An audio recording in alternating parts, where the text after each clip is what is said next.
He's telling me that you have items that smell like him that you won't get rid of. What the hell? What are you sniffing of his? He tells me they sniff my things. And I'm like, what are you talking about? They sniff your things.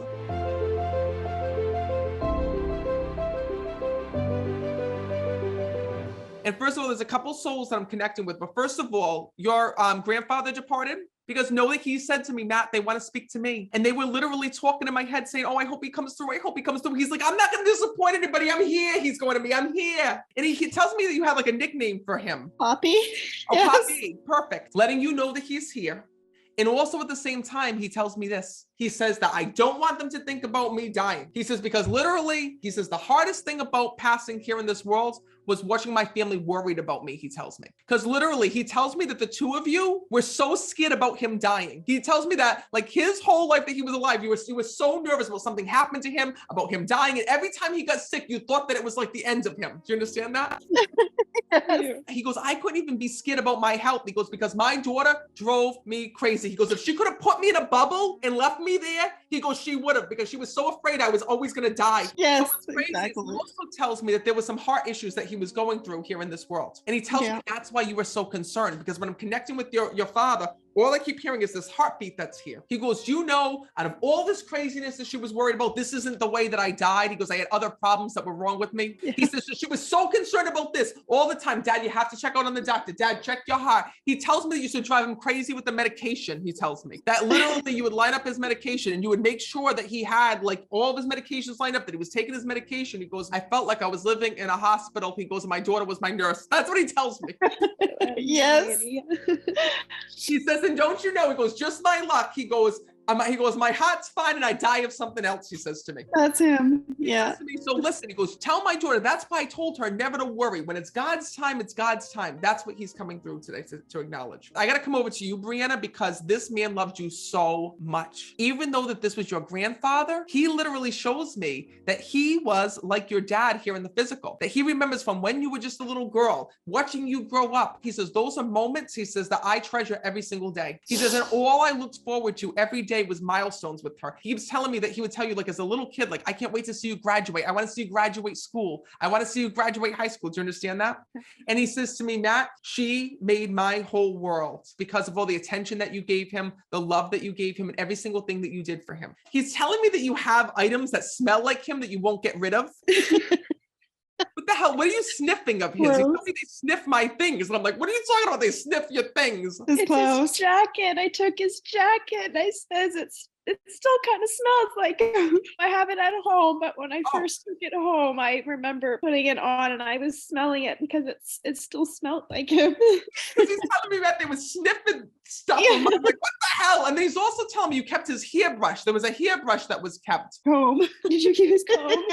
Because he's going to me, Matt. He goes, you know, at the end, he goes, I got to tell you something. I was worried because I was losing my hair, he's telling me. In the hospital, I was combing it. So it looked, because he was very appreciated his hair looking good, so I would comb it when he was in the hospital. Well, he says to me there was like a bald spot here that he was trying to cover. He says to me, Matt, he goes, let him know they need to cover this spot, make sure I look good, he's telling me. He says, I felt that God gave me such amazing time here in this world to spend with all of them. Even though he had this health scare that came up and there was this issue with his heart, he tells me God gave me a beautiful life, Matt. He says, even though I had to take medications and even though I had this scare, I never felt sick, he tells me. It wasn't until at the end of my life that I actually felt any illness. He goes, my heart never bothered me, he tells me. And he tells me that's what drove you so crazy, because you used to say, oh my God, my father, he thinks like he's 20 years old still. Like he still thinks he can do everything. He says, Matt, can you tell them that on the other side, he says, one of the things that I so love they do, he says, I absolutely love the fact that they go through old pictures, because he's talking about the old pictures that you were sorting through and going through. And they'll actually take pictures on their phone of the pictures and send them back and forth because he's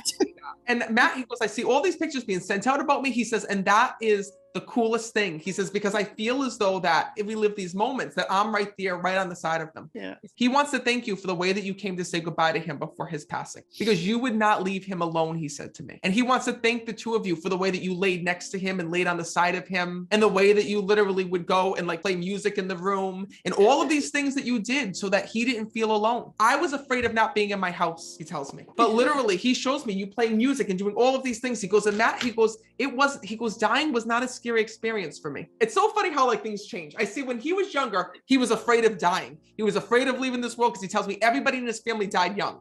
Yeah. And then he says, so that was the biggest fear. And then after he like passed like 80 years old, it's like he didn't give a shit anymore. He's showing me. Because at the end of his life, I see you crying and being so upset that he's passing. And I see him saying like, what the hell are they upset about? Like, why are they crying? He goes, I want to thank them. He said, for everything that they did for me. And he's also telling me that he had a room in your house. Did you have a room set aside for him in case he has to come and stay with you? He's acknowledging that, but he tells me he never got to use it. Is that true? Right. And then he's also telling me that room is now being changed. So was that your office or something? I just changed his room at his house. Okay. Because when I'm connecting with him, I felt like that he's joking with me. And I don't know whether to take him as serious or not. He was saying to me, they changed my room. They changed my room. They say they turn it into an office. They turn it into an office. And I don't know if he's joking with you, if that's like what how he was. Probably joking, but I did just change his room on the weekend. Oh, this past weekend you did it. I just did it. I just painted it for my mother. Oh my God, that's crazy. So please know that that's his way of acknowledging that. Okay, wait a minute now. I think I know what he's trying to say. I don't think that your mom wanted to keep that room the same since the time that he died, because he keeps telling me about the fact that your mom was talking about changing this room because he was sick in that room. And she felt so bad seeing him walk by that room that she can't think it can be the same room. Right. I don't want to say anything I'm not supposed to say, but I think your mother's going to drive you crazy. From what I'm hearing from him, I think you're going to be changing that room many times. I think it's going to end up being like an office because he keeps telling me that. And I didn't know why he was saying that. He was telling me about the fact that your mom couldn't stand looking at it anymore. And I think that as long as it's a bedroom, she's going to have that hurt and pain. So I think it's going to be a totally different room. That's what your father's telling me. And let me tell you something. I always trust the dead because they can see things that we don't. But know that this is also a message to her as well. He says, I'm worried about her and her health, he tells me, because literally she's been putting so much pressure on herself since the time that I died. Yeah. He says, and I want her to know that I love her very much and that what's so important is that she stays here. Because he says to me, we were together for all of our lives. He says, and Matt, she's having such a hard time where, you know, she's crying and she's upset and she doesn't know what to do with herself because literally all she did was take care of him. Yes. Yeah. He says to me, I want you to remind her of one thing and tell her it's from me. He said, please tell her that these years are very, very special. And the fact that I'm not here to celebrate with you. I won't be here physically to be there for birthdays and holidays and things like that. He says, what I'm so happy in knowing in heaven is that my wife is there. And her being there is a reflection of both of us. He says, so I feel that when she's there, I get to be there too. Please know that everything that you do with him. There's one other thing. Are you planning on getting her, your mother, an ornament in memory of him? I did. I just got it. He said to me, nobody knows about this yet. No. Matt, he goes, don't ruin the surprise. And I'm like, listen, if you tell me, I gotta say it. Yeah. He showed me this beautiful ornament that he saw that you're gonna be giving to his wife. Yes, I have it here. And he says to me, please know that when you put that on the tree in memory of me, he says, I want you to know that I will be with you every single holiday. That's my way of validating that to you, Matt. He says, please tell them that if I knew about the ornament and nobody else did, I know about everything else. So if there's one way you asked for one thing, you said, I need something to really validate that my dad is here today. He says, this is your one thing. He says, so please be there for mom. Please tell her that I'm okay. And please tell her when you give her that ornament, that that's not just a gift from you, it's a gift from me. I really hope that this helped the two of you today. It did. Thank you so much. Thank you guys so much for being here.